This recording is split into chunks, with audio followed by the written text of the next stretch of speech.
look into the nearest mirror and hold your own gaze. Look past the familiar color of your eyes and past the tired lines forming on your face.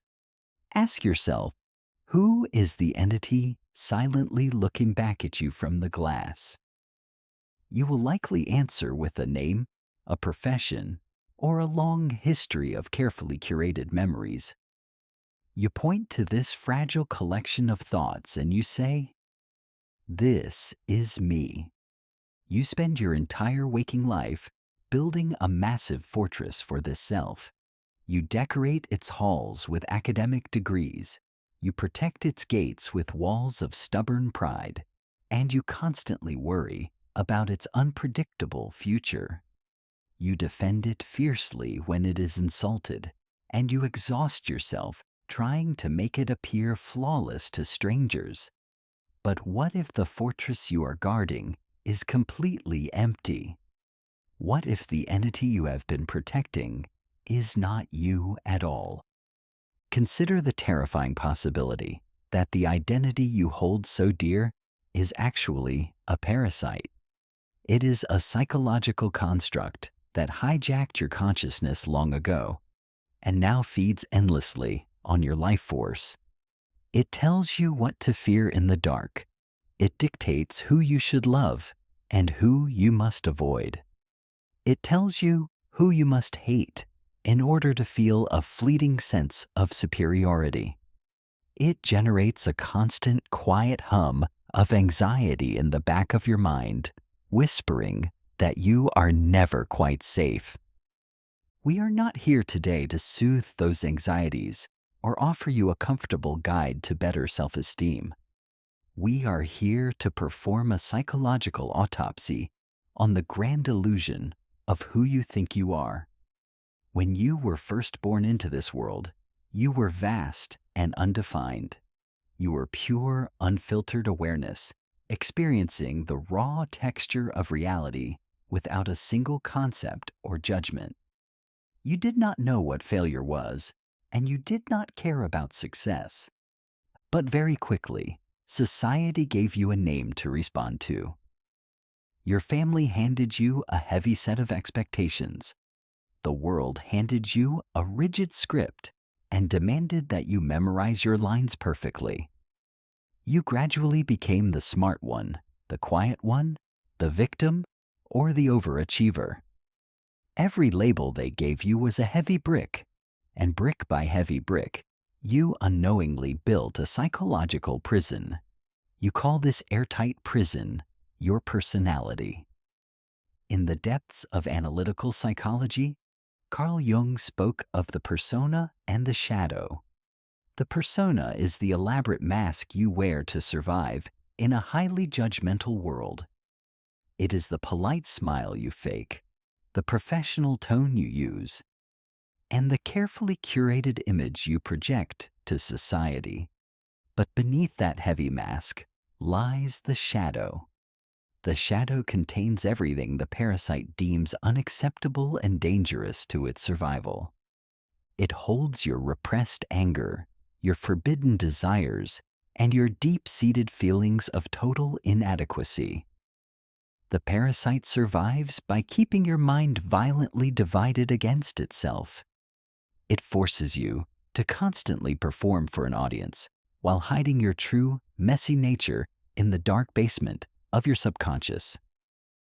Notice how deeply exhausted you are at the very core of your being. Notice the suffocating weight of simply being you every single day. This exhaustion is not physical in nature. It is the immense energetic cost of maintaining a fiction. The parasite demands constant, uninterrupted feeding, and it feeds primarily on your emotional reactions. Think about the last time someone insulted your core beliefs and your blood suddenly boiled. Who was actually injured in that moment? It was not your flesh, and it was certainly not your pure consciousness. It was merely the parasite that screamed. It uses your defensive anger to validate its own fragile existence. It creates imaginary enemies so it can play the righteous hero. It invents tragedy, so it can play the tragic victim. As long as you are fighting the world, and as long as you are desperately defending your identity, the parasite remains in total control. It has convinced you that its death would mean your total annihilation. This is the ultimate deception of the mind, a lie so profound that entire civilizations are built upon its foundation. Thousands of years ago, long before modern psychology had a name for these mechanisms, mystics looked deep into the human mind. They saw the exact same parasite. In ancient Buddhist philosophy, there is a piercing concept known as anatta, which translates to the fundamental emptiness of the self. They realized through intense observation that if you search the mind deeply enough, you will find endless streams of thoughts, but absolutely no thinker. You will find waves of feelings, but no central feeler. The self is not a solid, enduring object, and it is not a noun. It is a verb. It is a continuous, exhausting action you are performing, moment by nervous moment. Imagine walking through an endless labyrinth of mirrors. Every mirror reflects a different version of you. The frightened child, the ambitious professional, the broken lover, and the absolute failure. You run frantically from glass to glass, trying to clean them, trying to fix the reflections, and trying to make the image perfect. But the mirrors are dusty, and the reflections are always distorted by the changing light. You spend your whole life trapped in this maze, completely exhausted by the endless maintenance of glass. What anatta reveals is that you are not the reflection. You are not even the glass. You are the empty space that allows the mirrors to exist. The pure awareness that registers the reflection without ever being trapped inside it. You are the silent witness, standing perfectly still in the center of the maze. Consider the profound metaphor of the shedding skin. A serpent does not mourn the loss of its old skin. It simply leaves it behind in the dirt because it has outgrown it. But humans, driven by the fearful parasite, compulsively collect our old skins. We drag them behind us, heavy with the weight of our past traumas, our old titles, and our outdated beliefs. We stitch these dead skins together, and we wear them like a heavy winter coat in the middle of a burning summer. We sweat, we suffocate, and we proudly call this suffocation our identity. The spiritual awakening is the terrifying yet profoundly liberating moment when you finally take off the coat. You stand naked in the wind of the present moment, completely unburdened by history. Look at a whirlpool in the middle of a fast-flowing river. The whirlpool seems to have a distinct shape, a distinct border, and a life of its own. It draws things into its center and fiercely protects its boundaries against the rest of the stream. But if you try to catch it in a bucket, you will only find ordinary water. The whirlpool is not a thing, it is just a temporary pattern of movement. Your ego, your identity, is exactly like the whirlpool. It is a pattern of conditioned thoughts swirling aggressively around a center that does not actually exist. If you stop feeding it the energy of your resistance and your desperate desires, the whirlpool naturally flattens out. It becomes one with the silent depths of the river, moving powerfully, but completely free of artificial borders. This realization brings us to sunyata, the terrifying and beautiful emptiness of all phenomena. When you finally strip away your given name, your chosen career, your painful past, and your anxious future, What actually remains? To the parasite, this vast emptiness looks like a kind of death, a complete erasure of everything it has worked so hard to build. It looks like a dark, terrifying abyss that will swallow you whole. But to the awakened mind, this emptiness is the only true freedom.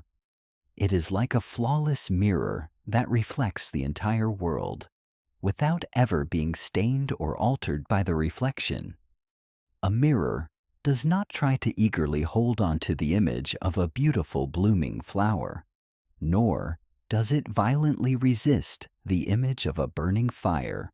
It simply reflects what is with perfect equanimity. Your true original nature is this very mirror, silent, vast, and completely untouched by the petty drama of the ego.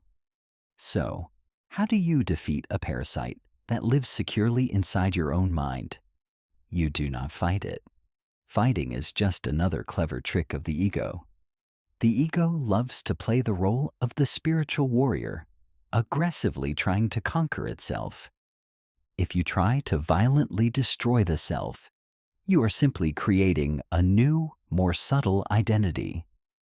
You become the proud, enlightened person who has successfully conquered their ego.